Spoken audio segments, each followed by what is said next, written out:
Dance ಮಾಡಿದ್ದು? ಕಳ್ಳ police ಆಟನ? ನನ್ಗಂತೂ ತುಂಬಾ ಇಷ್ಟ. ಬನ್ನಿ.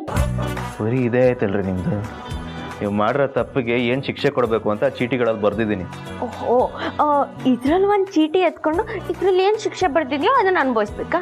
ಅಲ್ಲಲ್ಲ, ಎಲ್ಲ ಚೀಟಿಲೂ ಒಂದೊಂದು ಶಿಕ್ಷೆ ಬರ್ತಿದ್ದೀನಿ. ಎಲ್ಲದನ್ನೂ ಚಾಚು ತಪ್ಪೆ ಪಾಲಿಸ್ಬೇಕು. ಹಾ, ಹಸ್ಬೆಂಡು ಮಾಡಿದ ಒಂದು ತಪ್ಪಿಗೆ ಇಷ್ಟೊಂದು ಶಿಕ್ಷೆನ? ಒಂದು ಸ್ವಲ್ಪ ಚೌಕಾಸಿ ಮಾಡಿ. ಚೌಕಾಸಿ? ನಾನೇನು ತರಕಾರಿ ಮಾರ್ಕ ಬಂದಿದ್ದೀನ? ಸರಿ, ಏನು ಬರ್ದಿದ್ದೀರಾ ಚೀಟಿಯಲ್ಲಿ? ಅದನ್ನು ನೀವು ಒಬ್ಬರವರೆಗೆ ಹೋಗಿ ನಿಧಾನಕ್ಕೆ ಒಂದು ಮೂಲೆಯಲ್ಲಿ ಕೂತ್ಕೊಂಡು ಓದಿ ಅರ್ಥ ಆಗುತ್ತೆ. ಇದರಲ್ಲಿ ಇರೋದನ್ನೆಲ್ಲ ಮಾಡಲೇಬೇಕಾ? ಹೌದು. ಮಾಡಲಿಲ್ಲ ಅಂದರೆ ಈ ರೂಮಿಗೆ ನೋ ಎಂಟ್ರಿ. ಬೇಡ, ನಾನು ಎಲ್ಲ ಮಾಡ್ತೀನಿ. ಈ ಟಾಸ್ಕ್ನ ಕಂಪ್ಲೀಟ್ ಮಾಡೋವರೆಗೂ ನೀವಾಗಲಿ ನಾನಾಗಲಿ ಇದ್ರ ಬಗ್ಗೆ ಯಾಕೆ ಏನು ಅಂತ ಪ್ರಶ್ನೆ ಮಾಡೋಂಗಿಲ್ಲ. ಅರ್ಥ ಆಯ್ತಾ? ಸರಿ. ಅಷ್ಟೇ ಅಲ್ಲ, ನಾನು ಕೊಟ್ಟಿರೋ ಶಿಕ್ಷೆನ ನೀವು ಮಾಡಿ ಮುಗಿಸೋವರೆಗೂ ನಾನು ನಿಮ್ಮ ಹತ್ರ ಮಾತಾಡಲ್ಲ. ನೀವು ಮಾತಾಡಿದ್ರಿ ಅಂದರೆ ನಾನು ಕ್ಷಮಿಸ್ದಂಗೆ ಅಲ್ವಾ? ಹಂಗೆ ಅನ್ಕೊಡ್ರಿ. ಹೊರಡ್ತಾ ಇರಬೇಕು. ಆಯ್ತಾಯ್ತು, ಹೋಗ್ತೀನಿ.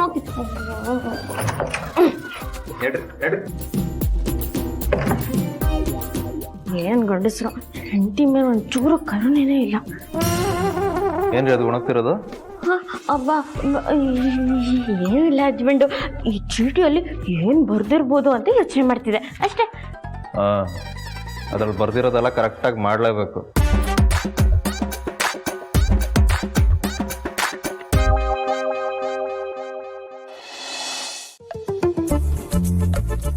ಏನ್ ದೀಪ ಇದೆಲ್ಲ?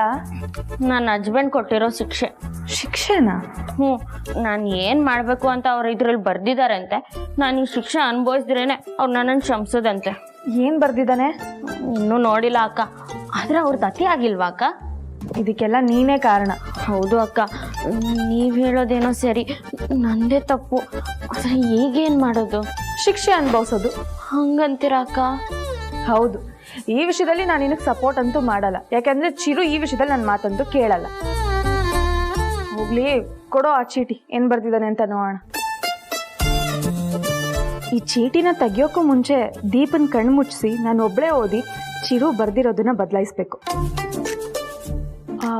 ದೀಪ, ಒಂದು ಕೆಲಸ ಮಾಡು, ಕಣ್ಣು ಮುಚ್ಕೋ.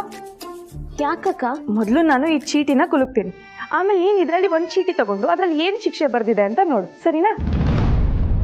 ಸರಿ.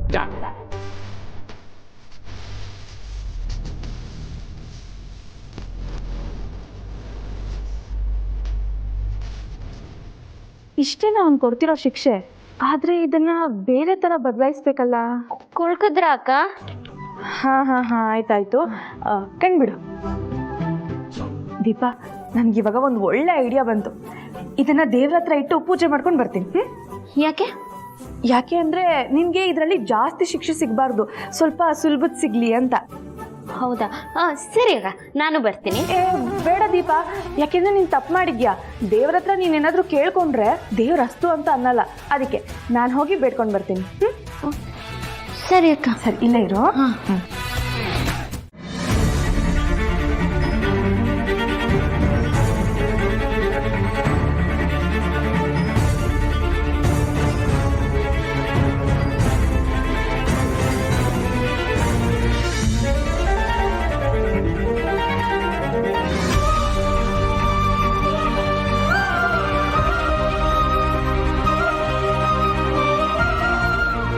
ಮಗನಿಗೆ ಶ್ರಾದ್ದ ಮಾಡಕ್ಕೆ ಹೋಗಿದ್ದೆ ನಾನು. ನೋವಿಗೆ ಸಿಗರೇಟ್ ತರಿಸ್ಕೊಂಡು ಸೇದ ಕೂತಿದ್ದೀರಾ?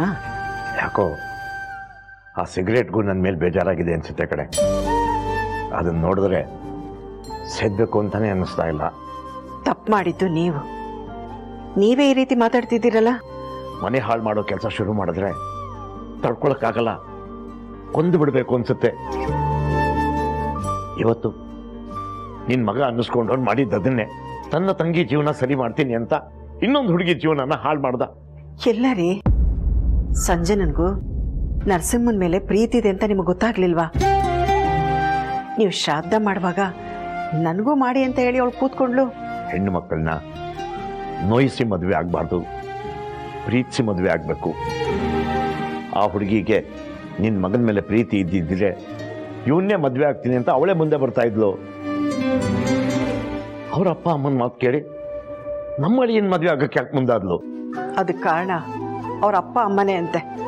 ಅವ್ರು ಬಲವಂತ ಮಾಡಿದ್ದಕ್ಕೆ ಅವಳು ಮದುವೆ ಆಗಕ್ಕೆ ಒಪ್ಕೊಂಡಿರೋದು.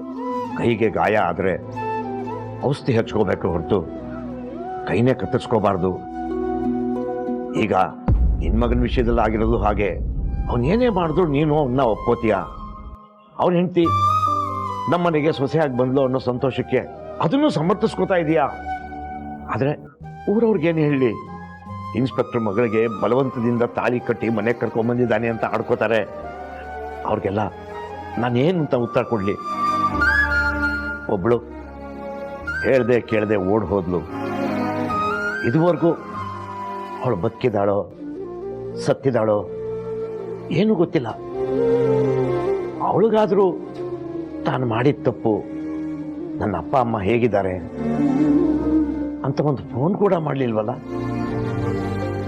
ಮತ್ತೊಬ್ಬಳು ತನ್ನ ಜೀವನ ಹಾಳಾಗುತ್ತೆ ಅಂತ ಗೊತ್ತಿದ್ರು ತನ್ನ ಗಂಡಂಗೆ ತಾನೇ ಮುಂದೆ ನಿಂತು ಮದುವೆ ಮಾಡ್ಸೋಕೆ ಹೊರಟಂತ ತ್ಯಾಗಮಯಿ. ಇನ್ನೊಬ್ಬ ಹುಡುಕ ಸೋಂಬೇರಿ ಅಂತ ಇಷ್ಟು ವರ್ಷ ಅನ್ನಿಸ್ಕೊಂತಿದ್ದವನು ಇವತ್ತು ಮೋಸದಿಂದ ಒಂದು ಹುಡುಗಿ ಕತ್ತಿಗೆ ತಾಲಿ ಕಟ್ಟಿದಂಥ ಮೋಸಗಾರ. ಇವರೆಲ್ಲ ಇಷ್ಟು ತಪ್ಪು ಮಾಡ್ತಾ ಇದ್ದಾರಲ್ಲ, ನಾನಷ್ಟು ಕೆಟ್ಟಪ್ಪನ?